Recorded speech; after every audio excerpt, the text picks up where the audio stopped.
Thanks, Stephen, and welcome everyone.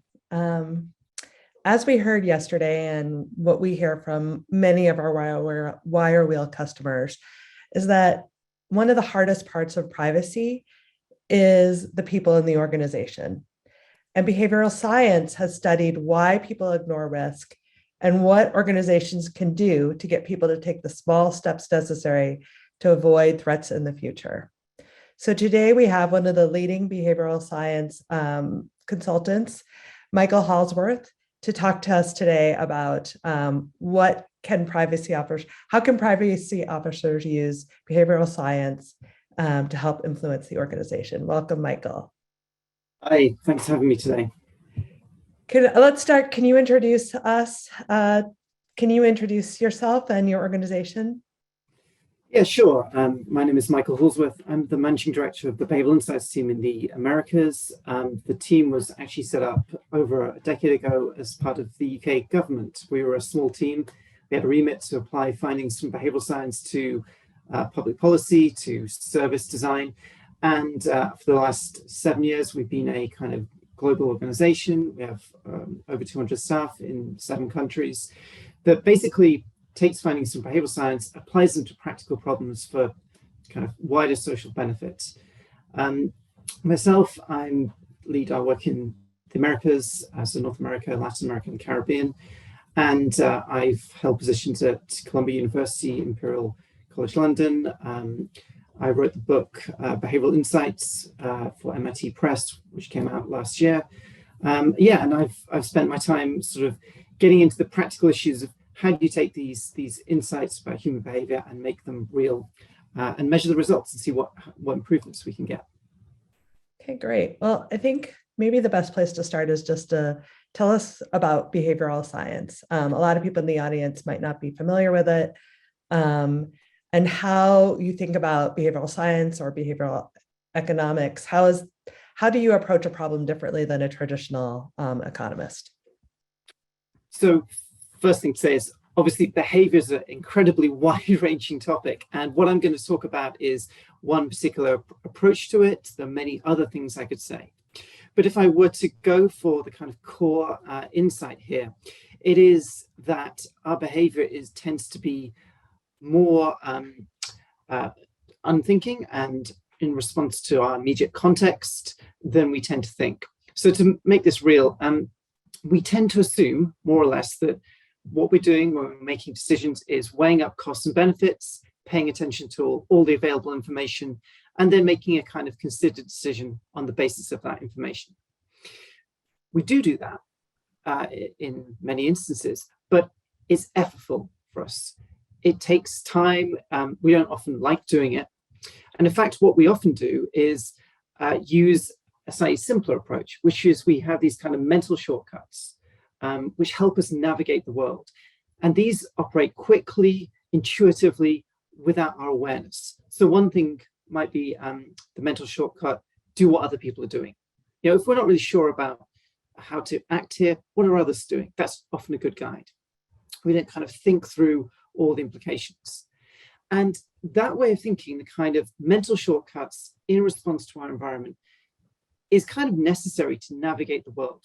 We couldn't be weighing up all the decisions we make all the time. So we have habits, we have a usual way of dealing with situations.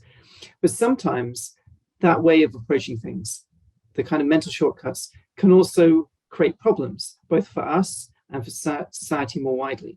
So what behavioral science tries to do is understand how we really make decisions in context and try to design these products, policies, or services to take that into account. And what I do with my organization is we don't just kind of assume we know the answer, we try to test things. We run experiments to see what difference does it make if you take this new approach and compare that to maybe the more traditional ways of doing things.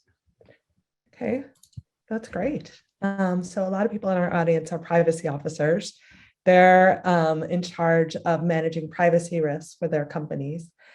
And I know that the study of risk is a core part of behavioral economics, and there's been a lot of research on the irrational ways people approach risk in their daily lives, including investing or not buying flood insurance, for example. Can you talk a little bit about some of this research and what it can tell us about convincing others to care about preparing for something bad that might happen tomorrow?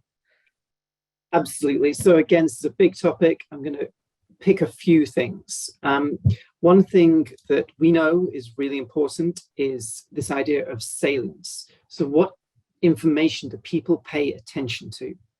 And that kind of way we allocate our attention follows some predictable kind of paths. Again, often they work very well for us, but we need to understand what they are. So one thing is how we filter out information. That we're bombarded by information all the time in our day-to-day lives, and certain things get through those barriers because they attract our attention, and those things are generally quite salient. They're easy to understand. They create a kind of vivid picture in our mind. So, for example, there's a really interesting study that looks at what natural disasters get on the news. How much TV time, I think, was television news time, is allocated to different kinds of natural disasters. Now, you would think if you're behaving completely kind of on the basis that all deaths are, deserve the same attention, well, then it should be kind of equal. But what tends to happen is that things like famines and droughts, which are kind of a more gradual process and they're based on things not happening, you need to have thousands of times more deaths from a famine to get the same attention as one death from a volcano, for example, which is spectacular, which draws attention, which has pictures you can see. And that's because volcano is salient. It gets through the kind of filters we put up. And the same thing kind of happens with risk perceptions. There are certain things that attract our attention. So often people think about plane crashes as a very kind of salient instance of a disaster. And of course, air travel is safer than road travel because it's harder to kind of get that picture in your mind. So that's one thing. And that kind of salience can also be about how we see what others are doing. So we talk about social norms quite a lot. I mentioned earlier, we often infer what the right thing to do is from others. And so one very obvious thing to look at is what are other people doing? And if no one else has any kind of, say, risk mitigations that are visible, we should be okay then. That kind of guide, although we know in theory there's a risk, well, if no one else is doing anything, I'm probably okay then. And one final thing as well here is, even if you know there's a risk in theory, what can happen is this idea of information aversion. So this is where you know there's a risk, and that thought makes you uncomfortable. You know there's a risk and you're not actually doing anything to mitigate it. You're just kind of vulnerable to it. So one way of resolving that uncomfortable situation is to actually take some mitigation procedures. But an easier way might be to explain it away, to rationalize it, to not think about it, and to avoid information that brings that to mind. And this is why people, for example, don't want to get tested for certain diseases, because they feel like, well, what's the point just getting worried about it? It's safer and easier and more pleasant not to know, really. So those just a couple of ways that people manage that situation and don't always take mitigation procedures and think about risk in ways that lead to practical good outcomes.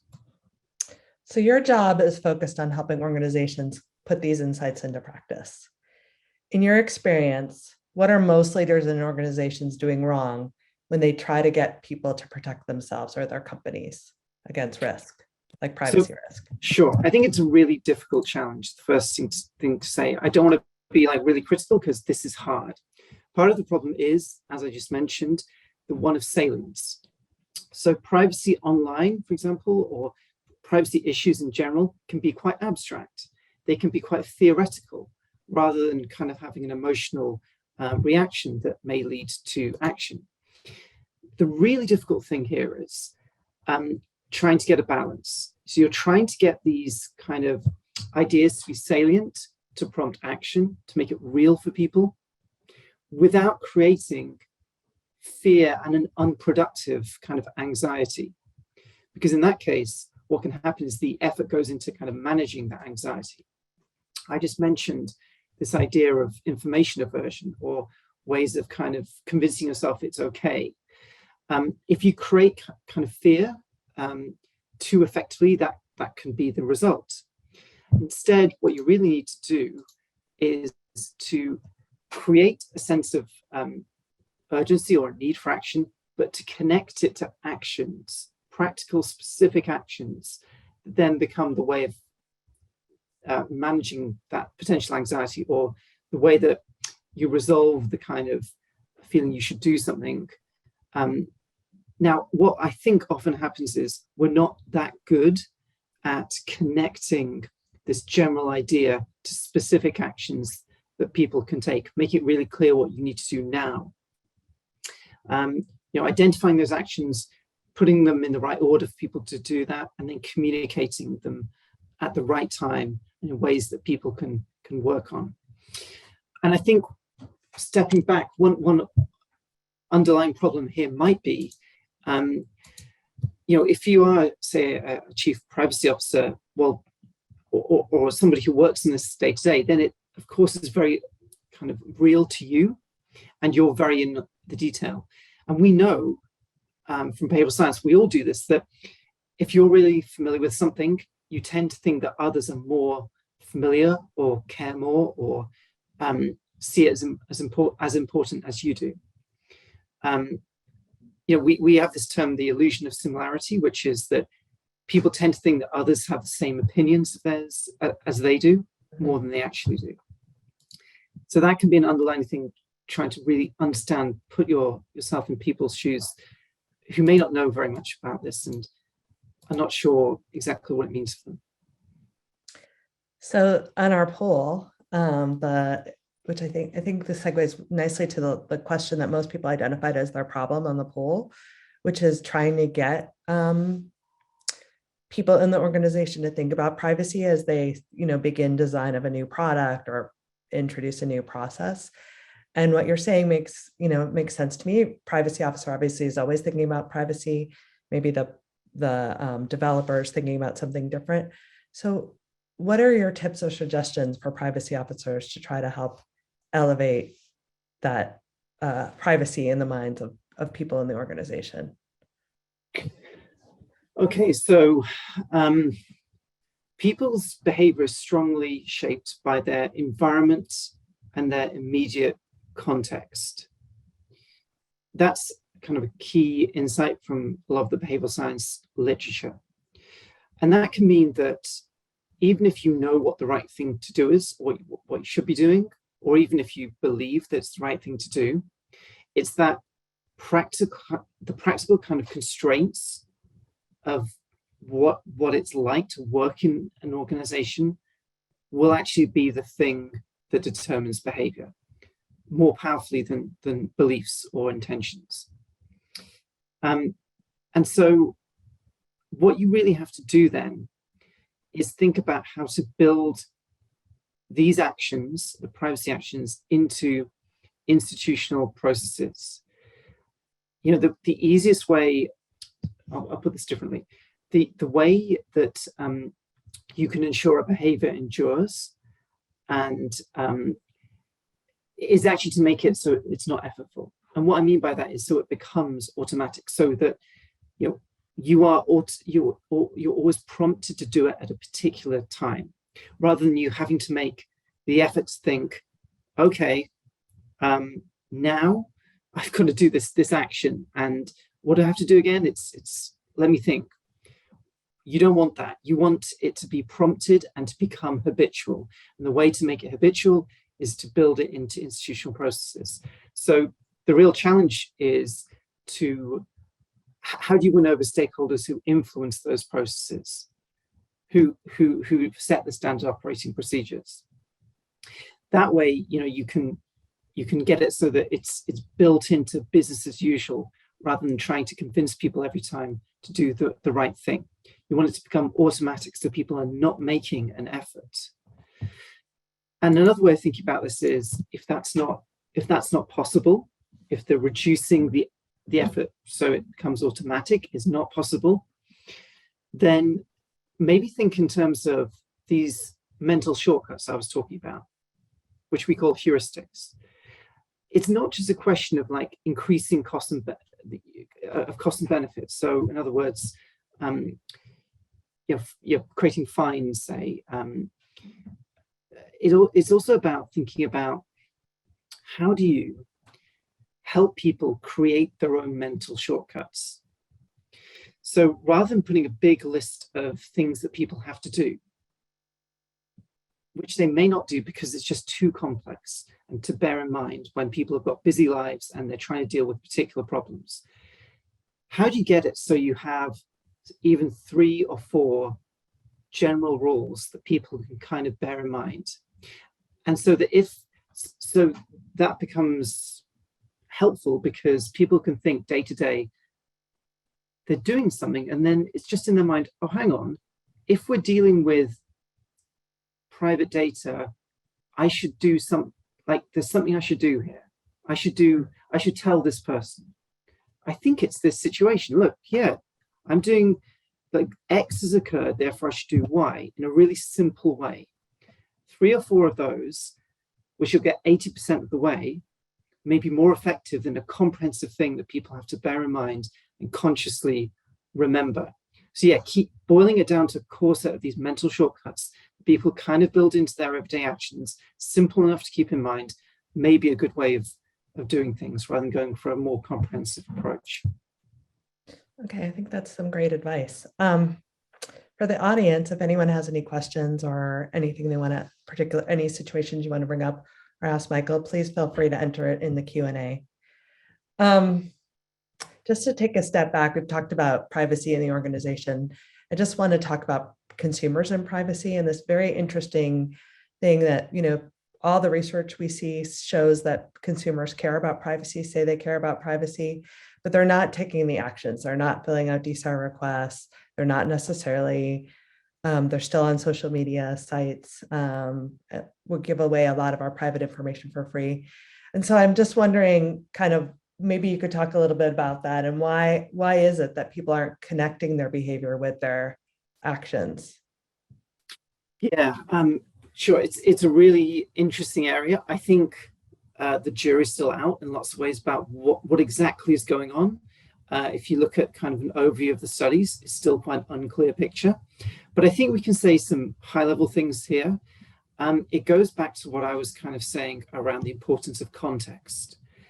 And what that means is that your intentions and your views, which you hold, if you ask people, they say they care about these issues. They don't always play out in practice because of contextual factors in the moment. And so you can make some guesses about what's going on here. One thing may be that people do care, but when they're making a decision in the moment, they undergo a kind of preference reversal. So it's like, I do care, but actually right here, right now, I don't really care because I want to get this thing immediately. And I'm not, again, the risk becomes abstract and the immediate kind of gain is really kind of in front of you. And so it's just easier, not to go ahead and do that thing. The barriers, the kind of mental barriers you have around, oh, I shouldn't do that. We are pretty good at finding ways of explaining those away in the moment if we want to. And we also may be over-optimistic about, what the consequences may be. Oh, there's this tendency to think, oh, it won't happen to me.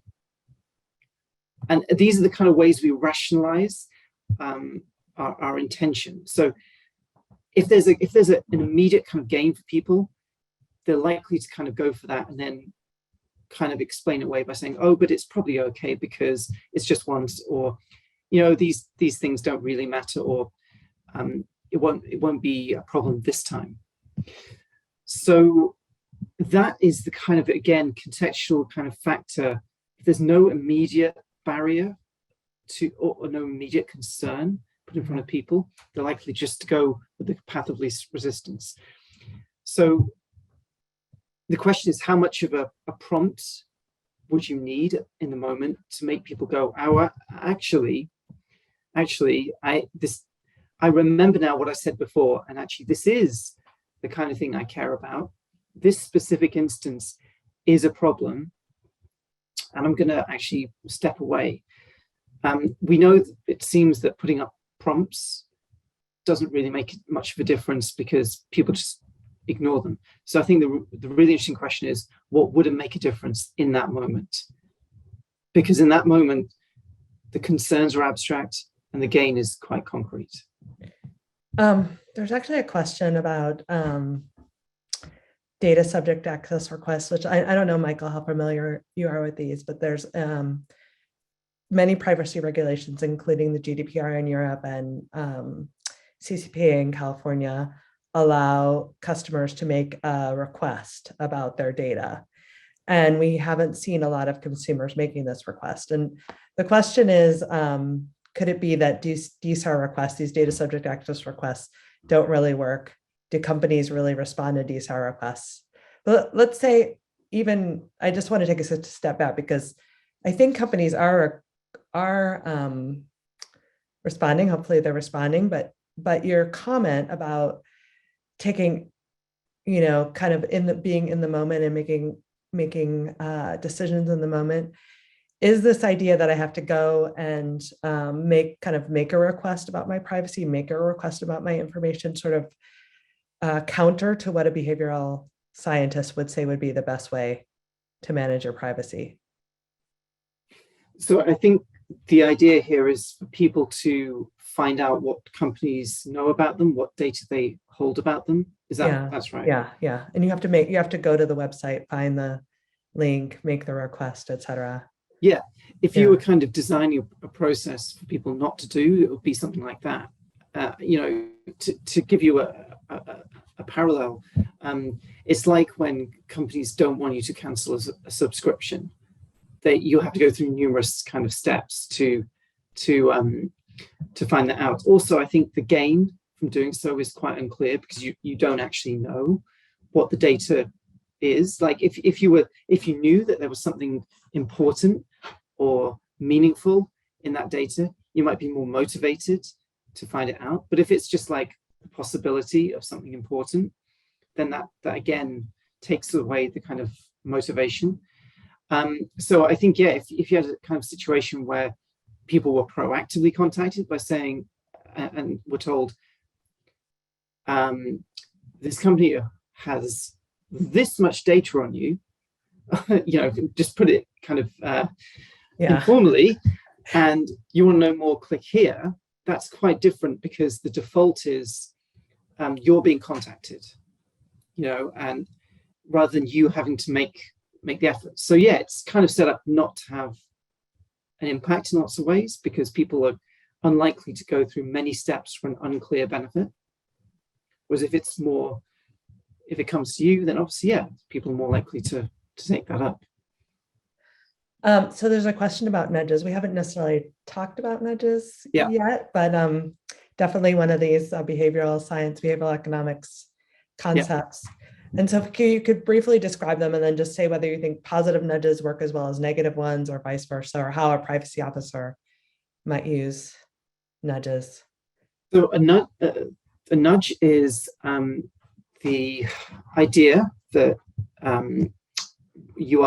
people have a set of choices, say 3 different ways of doing things, 3 different options, and you design the way the choices are presented or set up or structured in such a way that the mental shortcuts I mentioned earlier make it more likely you choose the option that benefits you, right? So to give an example, the idea is that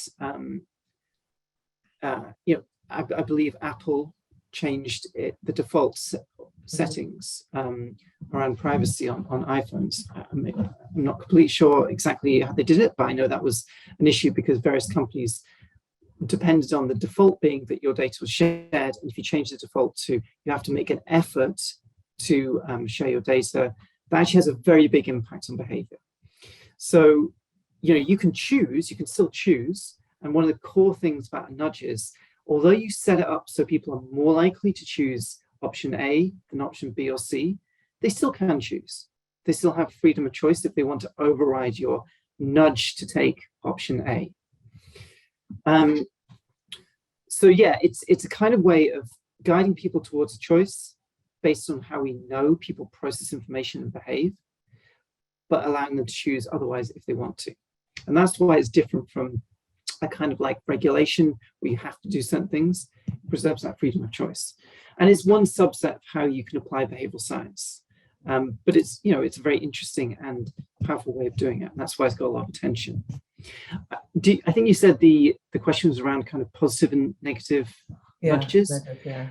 I mean, I would think about it differently. I think it's just, are you at least even thinking about how people are likely to deal with this choice? And there are some very clear things we know around. I mentioned defaults. You don't have to make effort to do the right thing. Clarity, simplicity, timeliness. When are you making an offer to people? And what do we know about the kind of mental shortcuts people are using? Do we know anything about them? Those are the things I would say are likely to be really powerful. Conscious of the time, so I don't want to. Yeah, I know. I could give you a longer answer. Almost done. I have just one more quick question because I think this builds on it. Someone asked a question about privacy policies. So it sounds like from what you're describing, you see the privacy policies or the famous, just check the box and kind of move on. If companies were required to show the consequences of those, yes, I'll share my personal information with you. Would that make a difference in? So I think it would make more, I don't want to claim it would solve a problem. It's about how much you mitigate an issue, but it would be more effective than right now. And this is why you need to think carefully about regulation. It's not just requiring people to do certain things, it's how people do things, how people disclose things. And I think there you've got to set the incentives so that it can be difficult, right? Because I don't want to say that you should go and regulate that people have to disclose information in a particular way. That can be effective, but it can also backfire. But how do you kind of set up a market or a system so people have companies have the incentive to do the right thing here? That's the core underlying behavioral issue. There are more specific things that I think you can say that behavioral, like you have to provide a summary up front. It has to be no longer than X. You have to make it clear the potential financial consequences of X. You can do all that stuff. It'll probably make a difference. The core underlying thing is, how have we set up the market? How is it being regulated? What behaviors are we incentivizing by companies? Okay, great. This was a great discussion, Michael. Thank you so much. Do you want to tell everyone your email if they have a question or they want to reach out? Yeah, sure. I can put it in the Q&A. If not, it's michael.hallsworth@bi.team. And yeah, feel free to get in touch. Okay, great. Thanks. Thank you so much for this discussion, and hopefully privacy officers learn some things or can be ready to try some of these tricks. Great, thank you very much. Right, I think this concludes our session of what behavioral economics can teach privacy officers. Judy, Michael, the session was fantastic. I really enjoyed it. Learned something new, as I always do during these spoke sessions. So thank you so much. And thank you for everyone in attendance. I know that your time is very valuable and you could be doing several other things, and I appreciate your attention and time for today. Okay, we will be seeing you at the next spokes session, which is practical steps. Let me grab it here. Practical steps to implementing privacy engineering. That starts at 12 p.m. Eastern. We actually have a 30-minute break between now and then. You can join from the attendee portal page. Okay. All right. Thanks everyone for your time, and we'll see you at the next session. Have a great day.